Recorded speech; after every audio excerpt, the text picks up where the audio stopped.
Hello everyone, and welcome to another Cut Rate Commander First Impressions, the series where we give our thoughts on upcoming Commander precons. My name is Grazzet, and as usual, we have my co-host and editor Kaprak joining us to weigh in on the recently released Endless Punishment Precon for Duskmourn. So Cap, we're 2 precons in so far. I'm really enjoying these decks. How about yourself? Oh no, they are pretty good on the whole. I think it's because I like the set so much more that I'm not blown away, because we are only getting 10 new cards a deck. Yeah, we're not getting the full treatment here for the 15 new ones like we got for Modern Horizons 3, but what we've gotten so far has been pretty good. You know, everything's been good, it's just I want more. We're going to get more because we're going to be looking over these, I guess, starting with the commanders. Yep. So up first, we have the base commander of the deck, Valgavoth, Harrower of Souls. For 2 in Rakdos, you get a 4/4 legendary Elder Demon with flying, ward, pay 2 life, and whenever an opponent loses life for the first time during each of their turns, put a +1/+1 counter on Valgavoth and draw a card. Okay, for 4 mana, mid-size CMC, 4/4, that's pretty good. Flying, that's even better. Ward, pay 2 life, that's not going to protect him against anything, because your opponent's just going to eat the life to be able to get rid of him, I guess. Yeah, but it'll still draw you a card, just in a vacuum. Yeah, he replaces himself at least if your opponents throw targeted removal at him, which is nice. Sorcery speed removal, technically, if they do it on your end step or somebody else's turn. Yeah, that's true, because it's only procs on their turn, which makes it worse, I guess, in certain aspects. But we're really playing him for that passive, right? The fact that if your opponents lose life on their turn, he gets bigger and we get to draw cards, potentially drawing us 3 cards per rotation, right? Yes, it is a very straightforward group slug style commander. It doesn't actually do any group slugging itself, but it's the payoff. Yeah, this guy lives in your command zone. You get your group slug pieces into play, particularly those that damage your opponents on their turn, right? Because traditional burn effects that ETB burn or stuff like that, or burn them on your turn, not so good with him because it's not going to proc his passive draw. Other types, though, that do hurt your opponents on their turn, that's where you get value out of him. Yeah, no, there's so many things that'll trigger on each player's upkeep that'll just punch him in the face for 1 or 2, and boom, Valgavoth gets 1 bigger and you draw a card. Yeah, and this guy's going to get to 7 real quick, which is where we want to see a Voltron-style commander. That's when you 3-shot your opponents, and potentially, as the game progresses, if they don't get rid of him, he's going to be able to 2-shot, even 1-shot people should the game go long enough. Not saying that's probably what he wants to do. They're probably going to be long dead through all the group slug effects you're probably running to enable him in the first place, but he is going to be able to get in reliably. Yeah, and to be fair, a lot of group slug style effects do have a hoop that players can usually jump through to prevent it, so this gives you some inevitability if they keep jumping through all the hoops like a dog doing tricks. Fair. I like this guy. He seems straightforward. He's not doing anything, I think, unique for the group slug archetype. I mean, Rakdos has a pretty good array of group slug commanders already, Mogus being the poster child, probably. But this guy is both a payoff and card draw, which, having that in the command zone, especially at a low mana value, helps a lot. Yeah, definitely. Being able to just do something core to the gameplay of Commander is going to be valuable, and draw, yeah, 3 cards per rotation, sign me up. Yep. Moving on to the secondary commander, and I love the name on this, and I am vaguely confused by the art, but, well, who wouldn't be? We have the Lord of Pain. For 3 in Rakdos, you get a 5/5 legendary human assassin with menace. Your opponents cannot gain life, and whenever a player casts their first spell each turn, choose another target player. The Lord of Pain deals damage equal to that spell's mana value to the chosen player. Now, this does not say the player casting the spell chooses the player. You, the controller of the Lord of Pain, chooses the player. Okay, that's an important distinction here. It is. Now, it has to be another player other than the one casting the spell. So in the 1v1, that means that you have to choose yourself. So, immediately when I look at this guy, it gives me parallels to Kaprak, right? For 7 mana, he turns any spells an opponent casts into targeted damage. So in this case, you get to pop creatures or hit face. This guy only does that on the first spell each turn, and it can't be the person casting the spell. So there's some limitations there. But he does come down faster, and he prevents life gain, so that's definitely a plus. But Kaprak sort of says, hey, don't cast spells. This sort of pits all of your opponents against each other until it's just the 2 of you. And then you're just in a death race with that other player. But you should be ahead. Yeah, I mean, this is a group slug style deck. Having him in the 99 in general is going to be fine just for that passive ability to prevent opponents from gaining life. And the other big thing is this also pays your spells off. It's the spell you cast can target somebody else. So the first thing you cast on every turn will hit somebody. Which is good, because if you have instant speed disruption, if your opponents have instant speed interaction, that can proc off multiple people. So that's definitely going to be throwing a lot of damage around. Yes, I really like the theming here. It very much turns a game into a Saw/Hellraiser style nightmare universe. I mean, that's part of the theme of the entire set, right? Well, specifically for the Rakdos faction that is made up of humans who have done terrible things to their body to the point that many of the cards don't even look human anymore. They are very Hellraiser and Saw inspired with traps. This just works. It turns the game into a nightmare for them. Well, fair. I like the card mechanically, honestly, and I think this is going to stick in the deck and would honestly be a fun build around too. So definitely I like both commanders in this particular precon. Also, final point, a 5/5 menace is nothing to laugh at. I mean, it's not the best stat line, and it's not the best evasion, so this is mid. But with a lot of the things that Group Slug does, people aren't necessarily always going to have the best creatures. So sometimes you're just going to be able to get in for 5 or take 2 of their creatures down. Yeah, that's true. Having a 5/5 is going to be generally a boon, because most of the Group Slug creatures tend to be smaller. Mm-hmm. But that's it for our face commanders. Let's move on to the other 8 new cards in the deck. Yep, let's see what we got. So, the first of these cards is Gleeful Arsonist. For 2 and a red, you get a 1/2 human wizard that says whenever an opponent casts a non-creature spell, Gleeful Arsonist deals damage equal to its power to that player, and it has Undying. Well, surprise, surprise, a Group Slug piece in a Group Slug deck. Yeah, this is pretty good. Honestly, this is barely Group Slug because it's, not symmetrical. Yeah, that's true. This is just burn, if you want to be real technical about this. It's definitely saying, hey, don't do this thing. It just hard shuts down a lot of storm decks. Yeah, and the Undying clause is actually quite fun when it comes to board wipes, because your opponents are still going to take the damage for their wipes, assuming it's on its first life. Mm-hmm. I will also say that I do think this is probably going to shine in super aggressive Gruul decks and not this one. Ones that can just chuck a bunch of +1/+1 counters on it. Because, we don't care about the Undying. We care about making this a 5/6 and doming people for 5 on every single spell they cast. Yeah, that's true, or at least non-creature spells, but this is still fine here because we don't really care about how much damage is being dealt to proc our command, right? So long as damage is being dealt. Chances are your opponent is going to cast a non-creature on their turn generally, so we're still going to be able to get good value out of this, and 2 for 1 value because you got to kill it twice, it comes back bigger, so that's more damage. It's good, I like it. Yeah, no, it is straightforward, it is good, it is an effect we have seen before, but not necessarily on a card costed like this. It's all fine. Yeah. Up next, we have Star Athlete. For 1 and 2 red, you get a 3/2 human warrior with Menace. Whenever Star Athlete attacks, choose up to 1 target non-land permanent. Its controller may sacrifice it. If they don't, Star Athlete deals 5 damage to that player. And Blitz for 3 and a red.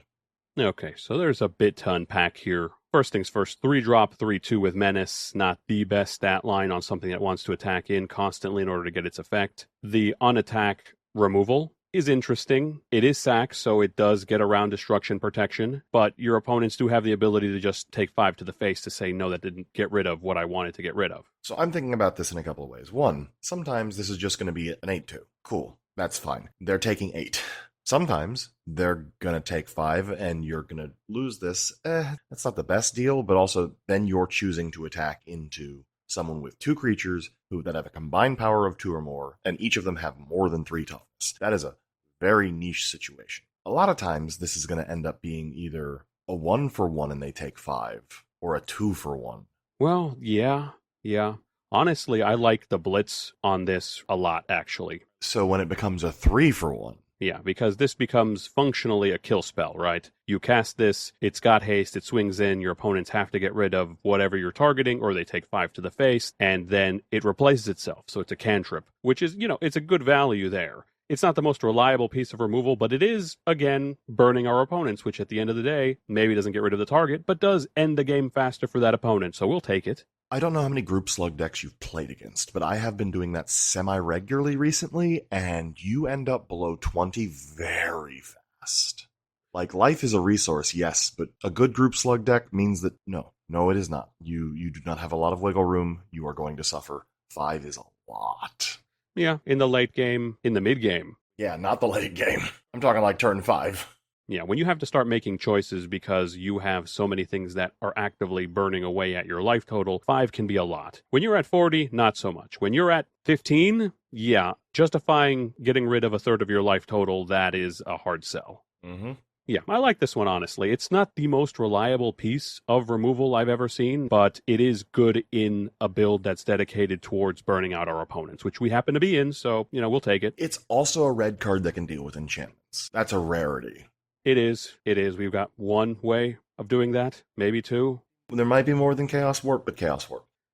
But moving on, next we have an actual true group slug piece, Barb Flare Gremlin. For 3 and a red, you get a 3/2 Gremlin with First Strike and Haste, and whenever a player taps a land for mana, if Barb Flare Gremlin is tapped, that player adds 1 mana of any type that land produced. Then that land deals 1 damage to that player.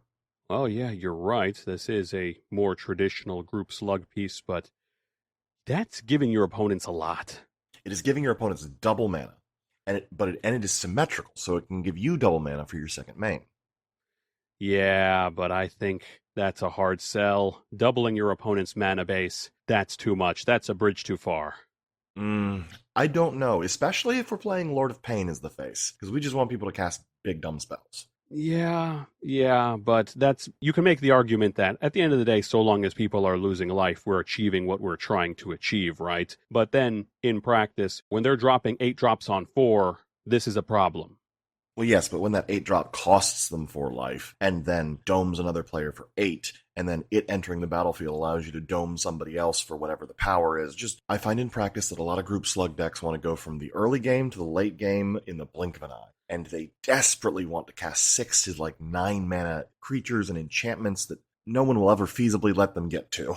I mean, I agree. I'm a fan of Descent into Avernus because that speeds up the game considerably. Yes. This has a very similar effect. Descent into Avernus says, I have places to be. Yeah, this definitely puts a clock on the game. Problem is that generally when you have a card like that in play, that 8-drop, that 10-drop that's coming down is generally being aimed at you because you're the problem player generally when you're playing the group slug style decks.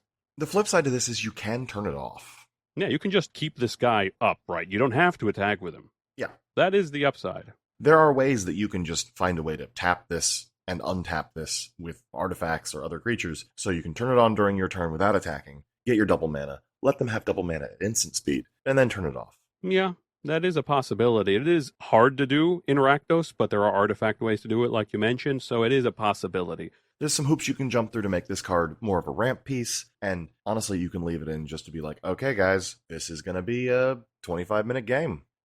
Well, up next, we have Persistent Constrictor. For 4 and a black, you get a 5/3 zombie snake that says, at the beginning of each opponent's upkeep, they lose 1 life, and you put a -1/-1 counter on up to 1 target creature they control. And it has Persist, because it's persistent. Yeah, so this just reads draw a card every turn, so long as it's alongside our face commander. Yes. And then, the fact is that the -1/-1 counters, while they're not the best in the world, they can get just miscellaneous utility creatures. They can snipe them out, or they can just make really big creatures less big over time. It procs on every player's turn, so you're not going to complain. They add up.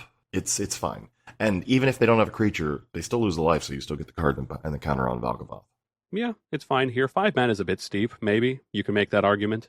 Everything in group slug decks is a bit steep. All of these effects are overcosted because if they were undercosted, they'd either be symmetrical or do they break the game. I mean, we've looked at a couple of really economical ones so far. Yeah, but they only do it just a little bit. The economical ones are just a little bit like, oh, it's only 1 damage whenever you cast a certain kind of spell, and you can kill it. I mean, that's fair. I like this one. This one's fine here just to proc reliably our commander. Whether or not we have better ways to do that in a deck is yet to be seen, but we'll see what happens if this stays in or not. So, moving on to more cards with nominative abilities, we have Suspended Sentence. 3 and a black, instant, destroy target creature an opponent controls. That player loses 3 life. Exile Suspended Sentence with 3 time counters on it, and obviously it has Suspend 3 for 1 and a black. Yeah, this is fantastic. I like this card. It's overcosted for a kill spell because we can do this for 2, generally 3, even if we're feeling generous. You can do this for 2. Well, you can do this for 2, 3 turns later. But we do want the ability to constantly burn away at our opponent's life totals if we don't have anything to do on 2 because we didn't draw rocks. So it is worth mentioning that because this requires a target to be cast, If when it comes off suspend, none of your opponents have creatures, you cannot cast this. Okay, but when in a commander game has that ever happened? Maybe after a wipe, reasonably? If the person before you in the cycle wipes, yes, that.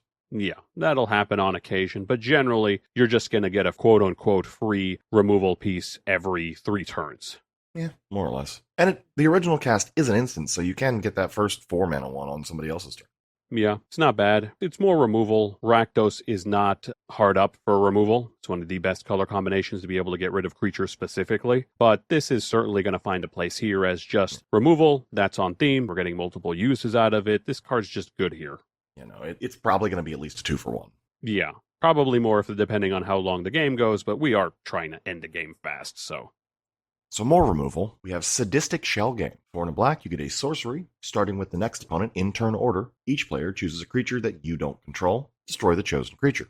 Okay, I'm going to need clarification on the wording on this. So you pick an opponent. That's the next one turn to you. You don't pick an opponent. It's the next opponent. The player who comes next in turn order.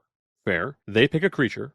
That you don't control. That you do not control. And then it dies immediately, or does then it move on to the next person? They pick a creature. They can pick the same creature. They can pick the same creature. So they all have a choice to make, and after everyone's chosen, then the creature dies. Yes, but do not forget, you are a player at the table. You still get to choose last. Okay. Yes, I mean, worst case scenario, if the table colludes, which they certainly can here, they can go ahead and Prisoner's Dilemma their way out of this by picking just a small creature that somebody doesn't mind losing, but if they have the opportunity to kill the biggest threat at the table, that's not yours. Yeah, that's the thing. Once player 1 chooses, they are locked in and player 2 now has to choose. And any deal they made, they don't have to be held to that.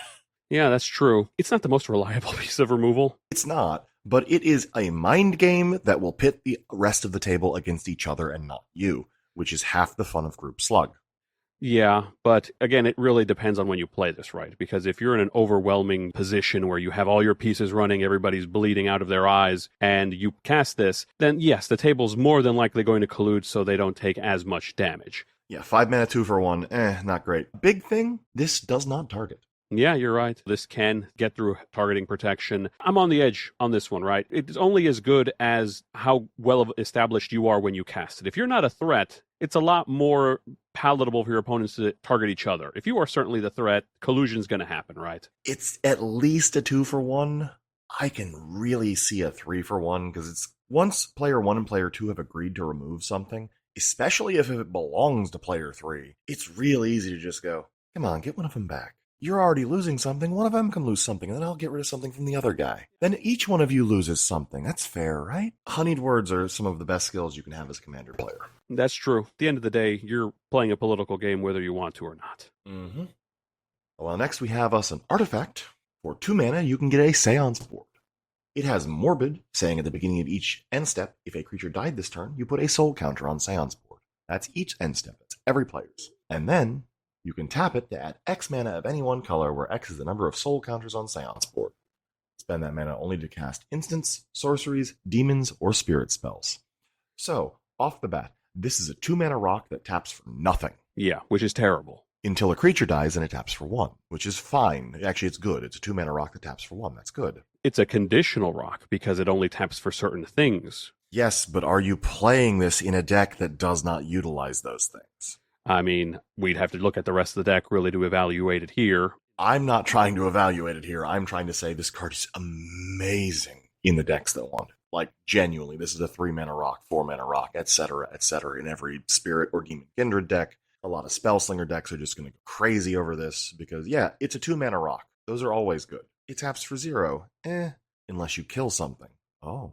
You don't even have to kill something. You could be full-blown aristocrats here and just turn this into a way to just make your instants and sorceries cheaper if you're not all in on demons or spirits. This is definitely a good card and slots into the decks that can use it. No, I believe this is a great card that might not be good in this deck. Yeah, I agree. It really depends on how many of those types we have, because if we've got a sizable amount of instants and sorceries and maybe a handful of demons and spirits, maybe. I'm expecting to see this be $10 in under a year and see so many people pump like 13 mana into an X spell. Like Torment of Hailfire, please. Torment of Hailfire doesn't need the help. Yes, but this lets you get to the lethal amount faster. This is a good card, and I definitely agree with you on those aspects, that the decks that want this. Lastly, we have the room for the deck, Spiked Corridor and Torture Pit. Spiked Corridor is 3 in a red. For when you unlock this door, create 3 1/1 red devil creature tokens with, when this creature dies, it deals 1 damage to any target. Just standard devils, which for 4, that's fine. Gets more bodies on board, they die, they do some burn, or they deal with small creatures, it's fine. And Torture Pit is, again, 3 in a red. If a source you control would deal non-combat damage to an opponent, it deals that much damage plus 2 instead. Oh, so group slug things. Not even just group slug, this is just burny things. But group slug's got so many non-combat sources of damage through just enchantments and creatures and artifacts, etc. Also, it turns all of those devils into lightning bolts when they die. Yeah, this is good. This is certainly good, and it's going to go in a lot of decks that can make use of that damage amplification, because having just access to another Torbrand is going to be fine.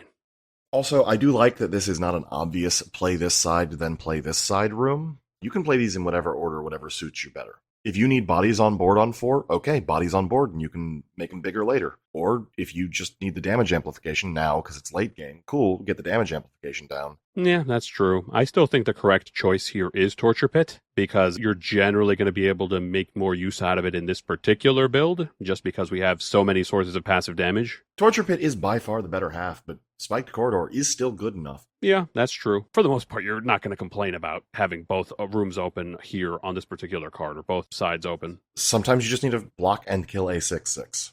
Yeah, this one's fine. Yeah, actually, no, this one's better than fine. This one's good. It's just more damage amplification, closes out the game faster. This does exactly what we wanted to do in a group slug style deck. Just good here, and it's going to be good in other places. Yep. Well, that is all of our new cards. So, I guess it's time to break this down and look at the rest of the deck. Yep, let's take a look at what the rest of this deck looks like. Alrighty, now for general deck stats, starting with ramp, we have 11 pieces, which is serviceable. As expected, most of our ramps are going to be coming from our Mana Rock suite, since we don't really have much else in Rakdos, but we do actually have a couple of on-theme ramp pieces, like Barb Flare Gremlin, which we just got, and the classic Rakdos Lord of Riots, which makes sense, though we could use some padding in order to just improve that just a little bit, but again, it is serviceable. Yeah. It's very exactly what you would expect. Yeah, not a lot of curveballs here. Then, going to draw, we actually have 14 pieces, which is a lot, but important thing to keep in mind, quantity doesn't exactly equal quality in this particular case, because while it's true we do have some on-theme sources of reliable draw, Spiteful Vision, Stormfist Crusader, Florin Voldaran Scion, there are some less reliable entries in here, like Combustible Gear Hulk, Titanic Giant, Mask of Gristlebrand, which, don't get me wrong, are good and arguably on-theme, but aren't the best for generating card advantage purely since our opponents either have some ability to interact with them or require us to jump through some hoops. Yeah. Again, though, I feel like that's kind of Black's, and Red's wheelhouse when it comes to card draw. You do have to jump through a hoop.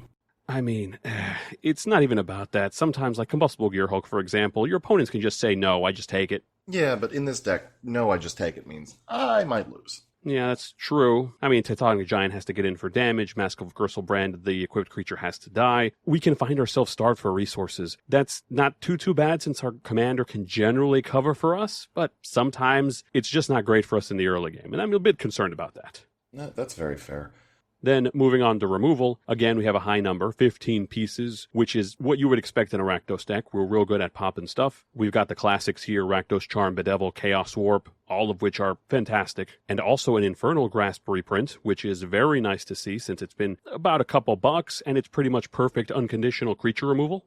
Yeah, to be fair, Infernal Grasp's price is also probably going down because it's no longer standard legal. And then onto some more on-theme removal pieces, we have cards like Enchanter's Bane in here and the new Star Athlete, which are admittedly unreliable, but they do force our opponents in a position where they either lose resources or lose the game faster, which is fine by us since we're in a burn-focused deck anyway. Yeah, Enchanter's Bane is an interesting card. I mean, it's another one of those that we don't have a lot of ways to get rid of enchantments, right? Yeah, but also, a lot of the times, this is just going to be a dead card. Yeah, enchantments aren't the most common thing. Maybe it gets cut for something a bit more reliable, but it's fine here. And to close out our core stat cards, wipes, which we've got 4 of them, which is, again, on average, we were on a C in a deck. Is that 4 in air quotes or 4? It's 4 in air quotes, because running down them, since there are only 4 of them, Massacre Girl, Massacre Worm, Decree of Pain, and Blasphemous Act, which Massacre Girl and Massacre Worm are a little bit situational, Massacre Girl requiring a specific board state to actually be a wipe, and Massacre Worm being a mini wipe that happens to have just more burn attached, and then Decree of Pain, which we're never going to hardcast. We're just going to cycle as a mini wipe. Honestly, I wouldn't doubt that you hardcast it occasionally in this deck. I mean, it's possible, but again, our ramp's not great, so getting to that 8 is going to be a little bit hard for us. It's less about ramping into it and more just the game being slow and sucking for everyone. Yeah, the game can just be slow enough that this is reasonably castable, but again, we are trying to drive this car off of the road, right? We're just trying to get this game through as quickly as possible just by the nature of our deck. I don't even think you're trying to drive it off the road. I think you're just trying to light it on fire in the dealership. I mean, that works too. And then just Blasphemous Act is just good, right? It's just the quintessential red board wipe. It is $2 something all the time for a reason. Yeah. Then moving on to game plan specific cards here, what we want to do to advance the actual win con of the deck, which, unsurprisingly, looking at our burn pieces, we have a staggering 40 pieces of burn in this deck. Yeah, but you're using a very broad brush for burn. I mean, am I? We've got cards in here that our opponents draw a card, they take damage. They play lands, they take damage. They cast spells, they take damage. They lose their creatures, they take damage. They blink in our general direction, they take damage. That's fair, but looking at the list, the bigger issue is the fact that it lacks focus. There's a buffet choice of like, okay, whatever you do is gonna suck, but nothing sucks that bad.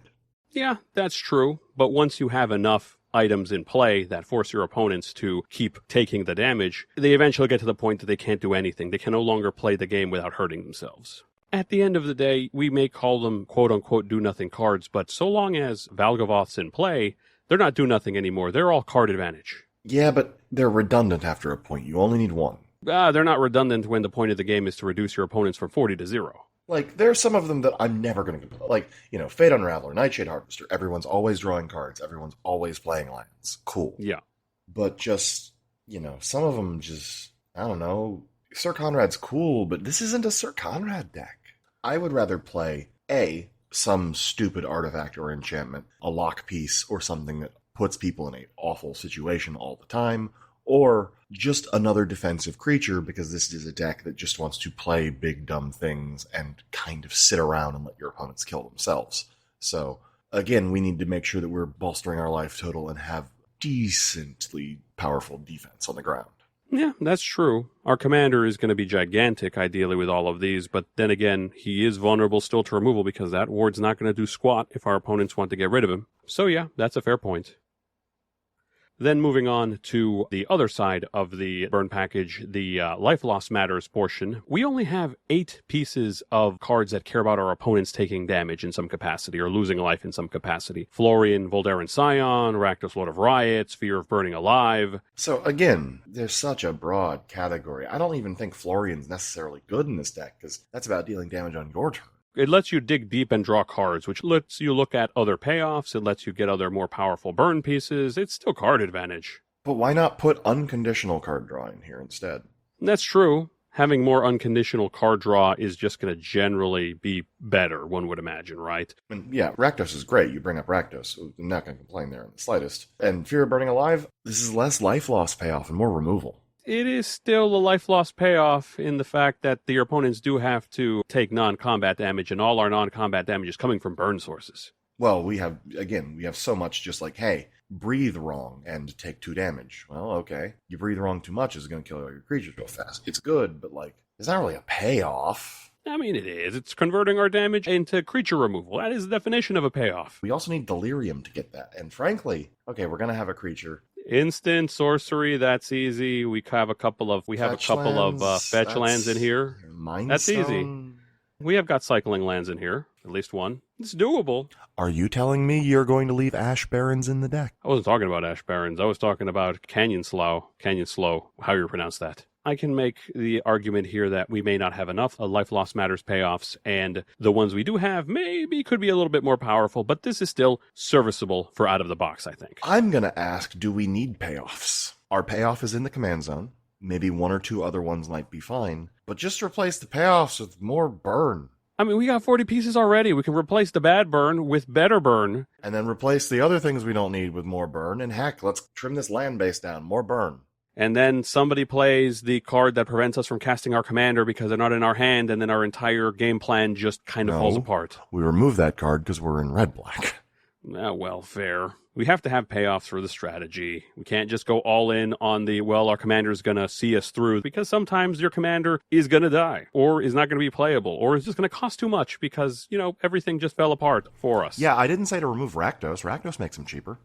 Yeah, well, but moving on to the last bit here, because the overwhelming majority is burn focused. Yeah, no, I assumed you were done with the breakdown. No, there's one last thing I want to bring up, and those are Death Matters cards in here. There's actually 5 of them, and you touched upon this earlier, which is weird to me a little bit, that Blood Artist and Falconwrath Noble and Bastion of Remembrance are in here, which is strange to me. Again, you can make the justification of Blood Artist and Falconwrath Noble. Our opponent's creatures are going to die. Sir Conrad. Bastion of Remembrance has no business being in here. That's a pure aristocrat's piece. We cannot reasonably destroy our own creatures in this deck. I'll agree with that. There's 1,000 better cards you can put in here. What is the 5th one that I am missing? I have to look at the thing. Give me a second. I thought you knew all these things. Shut up. Let's see here. That would be Seance Board. Oh. That is on death payoff. It is. Did you look at the demon and spirit count? Not the best here. But we do have 6 instants and 7 sorcery, so that's 13 off of the bat. And then we have at least 2 demons in here, I think, including our commander. Yes. I saw a second one when pausing a Carter. Yeah, so we have 15. That's not the greatest to keep this in, though. So here's my thoughts. Here's my actual thoughts. Again, I love the theming of this deck. I love what it could be. I think I know what Wizards did. Just look at group slug pieces and throw it in a deck? No, they didn't want to be too mean.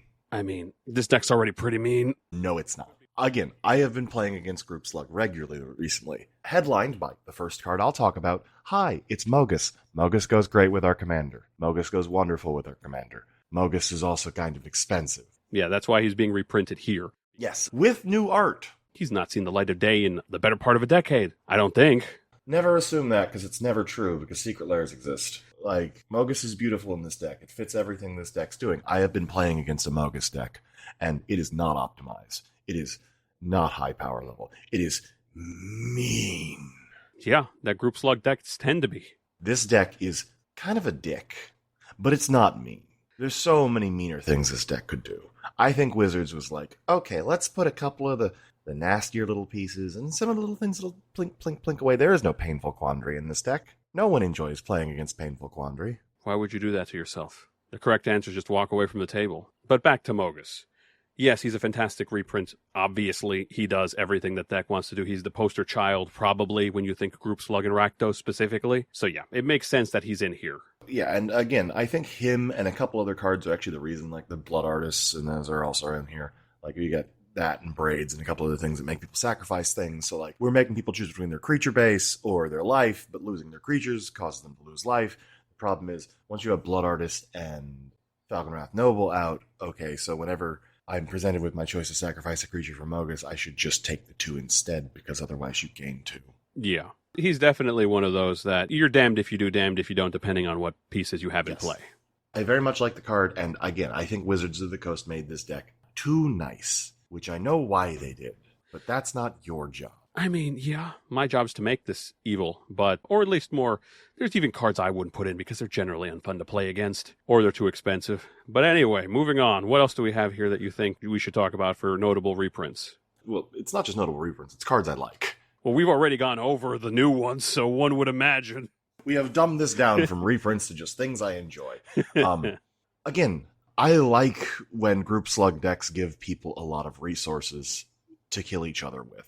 So things that penalize people for drawing are great. So I'm starting with the Toast Talk with discussing Spiteful Visions, because, it's $2, it's fine. But hey, look, it's Ketteric Parasite. That works really well with things like Spiteful Visions and more additional draw. Please, draw all the cards and lose all the life. Yeah, it's another one that's just reliably going to happen throughout the course of the game, something that's fundamental to commander just drawing cards, yeah, that's gonna burn people down real quick. Yeah, no, and also I did not realize Cataract Parasite was like $15, and then A, it has not been reprinted. B, if any card says whenever an opponent draws a card, they lose a life, if it hasn't been reprinted into the dirt, it's expensive because of Negasor. Well, yeah, that's true. This being Group Slug, this has a lot of opponent-only effects, honestly, because, yeah, this is only affects your opponents, and even then, it's if you want them to take damage, so you don't even have to force them to take the damage if you don't want to. I just really like Vial Smasher. That's just the feral goblin in me. Vial Smasher, she is wonderful. I would put her in decks that don't care. Just like, okay, this just goes here now. And cheaper Vial Smasher will make me happy. Yeah, Vial Smasher was commanding a decent price.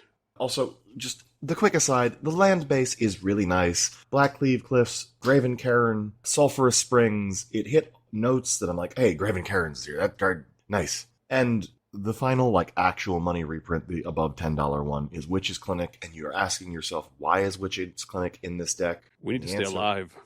Yeah, and the answer is we need to stay alive. Yeah. The other answer is a lot of our creature-based Group Slug pieces deal the damage themselves. Yeah, so if you give them lifelink, they're going to heal you while they're doing the damage, which is the reason that Basilisk Collar and Mask of Gristlebrand are in here, because they do the same thing. Yes, it's one of those things where it's like, oh, if you put this on, say, Karavek, because let's say Karavek's still in the deck, yeah, that turns every spell that they cast into train. But then again, lifelink on Valgavoth, when he's a 7/7, 10/10, 13/13, that will also get the job done. Stop trying to turn this Group Slug deck into a Voltron deck. I mean, I'm not trying to. Sometimes that just happens. Consider it just more burn in a much more direct sense. But yes, again, how this deck wins is no surprise to anybody. This is burn, baby, burn, right? Existing. It wins by existing. Yes, we have so much burn. We have so much damage. This is probably the most straightforward deck out of the ones we've covered so far. You just sit at the table, play your cards, and your opponent just die. Which, you're making me feel like a hypocrite because I hate how straightforward Jump Scare is, but I love how straightforward this deck is. I think it's because Group Slug is such an underexplored archetype. It's really just Mogus and like one or two other things. Abaddon. Abaddon is one of my favorite Group Slug commanders. He is so good. Not enough people play him. You've been on the receiving end of that deck. You know how disgusting that is. You know how my love for Group Slug. That's because you're Warhammer pilled. Okay, cascading anything, that's weak to you. Oh, yes, clearly I have the brain rot. But it does not have to be a Group Slug. We're tangenting hard, but Abaddon does not have to be Group Slug. He's just good. I keep this in because I want to keep it in, because it's relevant to me. I'm editing the audio. So, half of this is going to get left on the cutting room floor. This stays. No. But yes, Group Slug maybe doesn't get the love that other archetypes get, right? Because it's not fun. It is fun for the person playing it. Yes. No, but you're right. If you're playing, Spell Slinger, you're not screwing with your opponents as much. If you're playing lands, you're not screwing with your opponents as much. This is just screw your opponents all the time, every day, crank it to 11. Like, if you cut this, I don't care. Small glimpse into my mind. I absolutely adore long, complicated, multi-step, dirtily combos, Group Slug, and Death and Taxes. I do not enjoy fun in Magic the Gathering, apparently. No, you do not. I've been in those games. Eggs is what got me into this game. Wow. Yeah. Specifically, modern eggs. But, again, this is a very straightforward deck. It is what it says on the tin, right? You make your opponents suffer pain for every action they take. Again, pedal to the metal. We're going to burn this mother down. And for the simplicity, I would venture to say that this is probably one of the most out-of-the-box usable ones we've seen so far. Yeah, no, frankly, you do not have to make a lot of changes to this. I want you to, but you don't have to. Oh, yeah. There's plenty of things we can make better. There's a lot of better burn pieces that we can put in here, Group Slug pieces that we can put in here. Yeah, for once, it's not going to be about efficiency or, like, the best cards you like. It's going to be, no, this just fits the archetype better. Yeah, there's going to be some options here, but out of the box, if you were to take this to your Friday Night Magic, just sit down at the table with your pod, you're going to be able to do rather well here. Your opponents may hate you. You will probably have some kind of fun. Yeah, your opponents may not, but you would. No, that's the thing. I think that as is, this deck's power level is low enough where other players are still going to have some fun. Yeah, maybe. It does not lock you out of doing things. It just makes doing things kind of hurt. There's a difference between, okay, I played a creature and I take a damage, and, oh, I cast a spell and took 12. Yeah, okay, that's fair. But it sounds like you and I are on the same page on this one. We both like this. I like it for what it is. I do not like it because it could be so much better. There's no pleasing you, apparently. There is apparently Zamone is too value-focused. Apparently the Esper one could be better. Apparently this one could be better. Geez, there's no pleasing you. If these decks couldn't be better, you'd be out of a job.